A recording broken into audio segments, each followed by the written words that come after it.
Aşağıdan yukarıdan yolun sonu görünüyor. Aşağıdan yukarıdan yolun sonu görünüyor.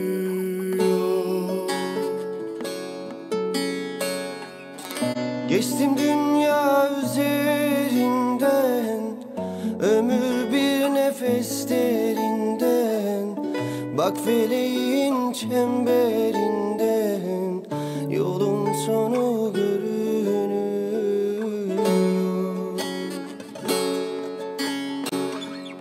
Azrail'in gelir kendi, ne ader ne efendi. Sayılı günler tükendi, yolun sonu görünüyor.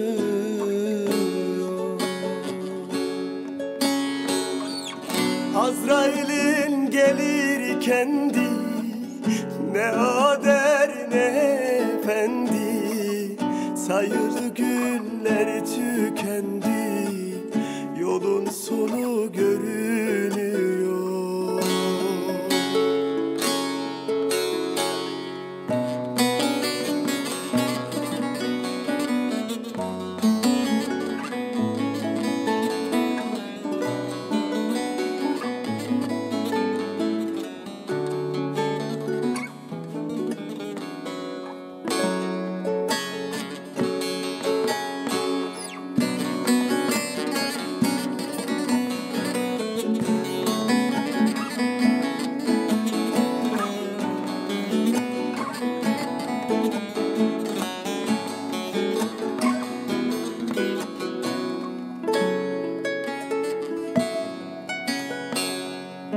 Bu dünyanın direği yok, merhameti yüreği yok.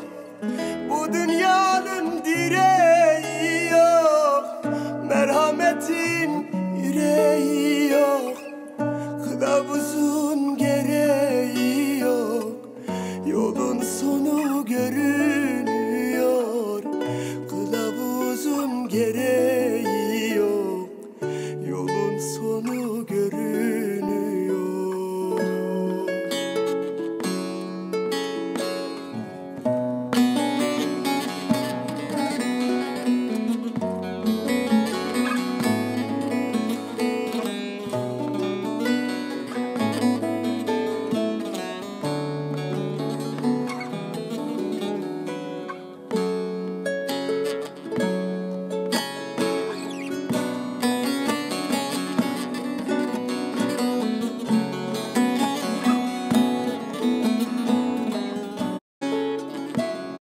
Kardan bana ne, aşağıda vardı. Geçtim gün çemberinde, az günler tüken. Azrail'in gelir kendi görünüyor.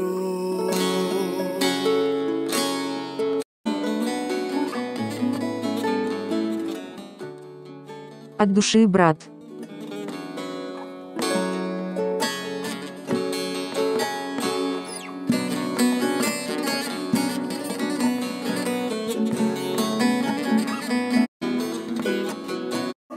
Merhameti yüreği yok. Azrail yolun sonu görünür. Ne yazık ki ülkemiz ortalama 4-5 günde bir işlenen töre cinayetleriyle dünyadaki ülkeler arasında ilk sıralarda yer alıyor. Bu ayıptan kurtulabilmek için gelenek her ne sebeple olduğuna dikkat çeker diyorlar. Diliyoruz ki... Fena oldu geldi Hülya Hanım. Alayım mı içeri? Hoş geldin. Otursana.